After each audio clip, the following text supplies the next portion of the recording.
Grand parents എപ്പോഴും പറയുന്നത് നമ്മൾ കേൾക്കാറുണ്ട് അല്ലെ, വേനൽക്കാലം ആയാലും 6 മാസമുള്ള ചെറിയ കുഞ്ഞാണേലും കുറച്ച് വെള്ളമൊക്കെ കൊടുക്കാം, അതുകൊണ്ട് കുഴപ്പമൊന്നും ഇല്ല എന്നുള്ളത് അല്ലെ. അപ്പൊ ഇത് ശരിയാണോ? അല്ല. ബ്രസ്റ്റ് മിൽക്കില് 88% വെള്ളമാണ്. അപ്പൊ നമ്മള് ബ്രസ്റ്റ് മിൽക്ക് കൊടുക്കുന്ന സമയത്ത്, അതായത് മുലപ്പാൽ കൊടുക്കുന്ന സമയത്ത് കുഞ്ഞിന് 6 മാസത്തിൽ താഴെയുള്ള കുഞ്ഞുങ്ങളിൽ എക്സ്ട്രാ വെള്ളം കൊടുക്കേണ്ട ഒരു ആവശ്യവുമില്ല. അതുപോലെ നമുക്കറിയാം, ഈ ബ്രസ്റ്റ് മിൽക്കിൽ ഒരുപാട് ആന്റിബോഡീസ് ഉണ്ട്. അത് നമ്മുടെ കുഞ്ഞിന് ഇൻഫെക്ഷൻസ് ഒന്നും വരാതിരിക്കാൻ ആന്റിബോഡീസ് ഉണ്ട് ബ്രസ്റ്റ് മിൽക്കിൽ. അപ്പൊ വെള്ളം കൊടുക്കുന്ന കുഞ്ഞുങ്ങളിൽ എന്ത് പറ്റുന്ന വെച്ചാൽ ഈ ആന്റിബോഡീസ് ഒന്നും നമ്മുടെ ബോഡിയിൽ അബ്സോർബ് ആവാതെ വരികയും കുഞ്ഞിന്റെ ഇമ്മ്യൂണിറ്റി കുറയുകയും ചെയ്യുന്നു. അതുകൊണ്ട് തന്നെ കുഞ്ഞിന് ഇൻഫെക്ഷൻസ് വരാനുള്ള സാധ്യതയും കൂടുന്നു.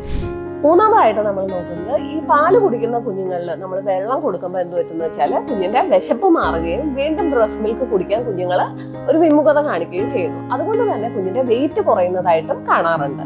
അപ്പൊ ഈ ഇൻഫർമേഷൻ നിങ്ങൾക്ക് യൂസ്ഫുൾ ആയെന്ന് വിചാരിക്കുന്നു. ഇതുപോലെയുള്ള മിത്ത് ബ്രേക്കിംഗ് വീഡിയോസ് കാണാനായിട്ട് നമ്മുടെ ചാനൽ ഫോളോ ചെയ്യുക. Take care. Bye bye.